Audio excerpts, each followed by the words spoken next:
suspect numéro 1 ender ndeymayde o debbo ko honno wonirta coïncidence o yeehi Canada o woni ton kono wonirta coïncidence be maldi photoji kono wonirta coïncidence o yalta e lendi nyande o yamay kono wonirta coïncidence o luwa auto États-Unis o ara haw tracement ko nati hander Canada acci affaire de site enen ɓurɓe men ɓen fina pour le futa ko ari o kañum ko fi siɗɗo hara noon ko kanko ɓuuri añude siɗɗo makko par ce que o yiɗa siɗɗo makko ɓanto ɓe yidete ɗo ha ɓantoɗa ɓe yidete ha ɓatoɗa lanɗo ɓe yidete ha wona milliardaire jo ko pre ko boni ɓe arta ɗo wola hoorema on yiɗa hay goto mais ko ƴoƴu ɗon kon en fait faminkinoragol hunduko mum konno moƴƴi tawata ko ade ñolɗo boni pof ɓura e ŋene gorko no duwa notade acte ji makko ɗi rewɓe fof karna Allah ko ɓe gotum ɓe ƴettata ɓernde maɓɓe ɓe jonna goɗɗo on tigui wariraɓe ni yalta zéro ɗum woni pullo woni soso woni maninka woni porto fof ko gotum e am onon siɗo ngooli on gorko mene men holakimo ko ɗum kadi waddunoɗen ɗo e kuma yummira on arno kun ɗo ko ami kadi toujours on défenda e penale par ce que on analyse ta ha gasi he quoi ɗum watta wonde coïncidence gila mbarɗen 7 ans iɗen darde affaire de meurtre min tout le temps mi wolayno ɗum min na min si tawnano ɗum komi bonni piiji anni ko médecin légiste jomi wona e no en fait c'est ko o fure dara ko warimo le gars il est coupable jusqu'à nouvel ordre na yo gouvernement hay goto protège mum si extradition ala yoɓe waɗu procédure ji dowaɗi ɗin o innata yo soket par ce que déjà hay procureur on Canada no falamo yiwgol fi tun yoɓe yiidu e bonɗo maratake enen koko gaynata tun jokketen e ko boni ko ɗum woni ɗum ko supportugol goɗɗo fi ko pullo supporta goɗɗo fi ko sénégalais supporta goɗɗo fi ko camerounejo he quoi loi wallinanaka hay goto loi ko fof wallinana na siɗɗo an ni na yette baldejo na yette bajo na yette camara na sou na keita loi ko loi en tant que pullo futale a cali affaire de masla o laamotako o teddintake o yataka di e hoore lawol par ce que enen ko woni oɗen sikka ko masla marsata ɗo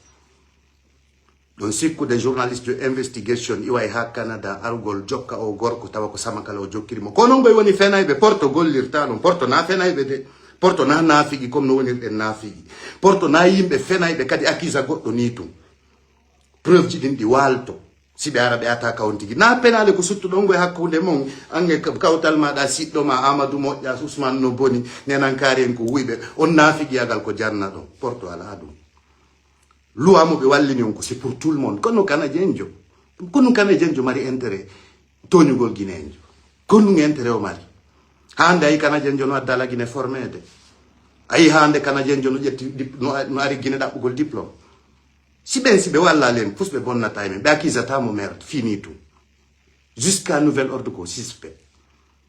komo dowa notade ko suspect haysi ko ceerno mi ñagan ko nene goto baba goto hara ko kanko no minnaymo yo hotu Canada o noto siko min kadi tigui yo jama o innayi mi hotu mi noto acci on affaire de guiɗale mon ka politique ko guiɗale ko kun gaynata kun ɓokka fus ko sifa ɗum jokkoto haɓɓito ɗum on imposé jama on poupeji mon ɗin goɗɗo jaɓata pouperu ay wotru a ƴetta ɗo pakkum ko ɓisante bobo ɓisana opposant addamo ɗo inna ko ɓiɗɗo gorko men ƴettami haja kay ɗum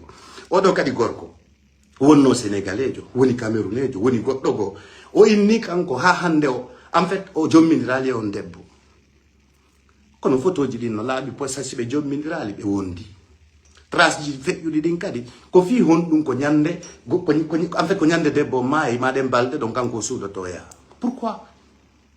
pourquoi e min nomi yirimo non mi holakimo siko bandi menen mi ɓuuri makko simo wawi wadde camouflage mi yi ɓuuri manen koye nder makko min natta mi miijintinamo kanko tigui na fere noon miijew suuɗa on min naata hayɗin piiji supporté gonga selon pénale accireni leɗɗi arrêtons tout ça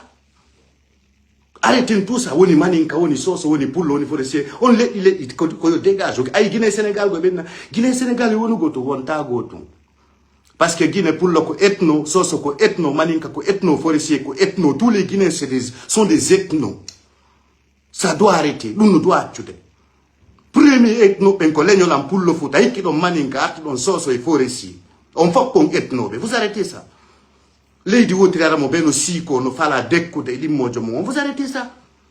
est ce que ɗum no développe leydi saabu kadi neɗɗo goto pet saabu opposant mum zéro woniri to ara ɓe to kadi ko saabu opposant mum zéro ɓeɗa kadi saabu président jomaɓe façon go ɗin piiji fof koye accula Guinée ko ɗum woni ɗum neɗɗo goto bonnana fof komin inni jusqu'à nouvel ordre Rafiu Balde mo doit examiner de mo raɗo moƴƴuru déjà état Guinée noon ka gouvernement ɓe doit mo nangude état Guinée automatiquement ɓe examina mo ɓe landomo ɓe enquête mo en fait ɓe landomo piiji ɗi koko duwa wonki ko wonki woni bale woni porto woni wondo wo wonki ko wonki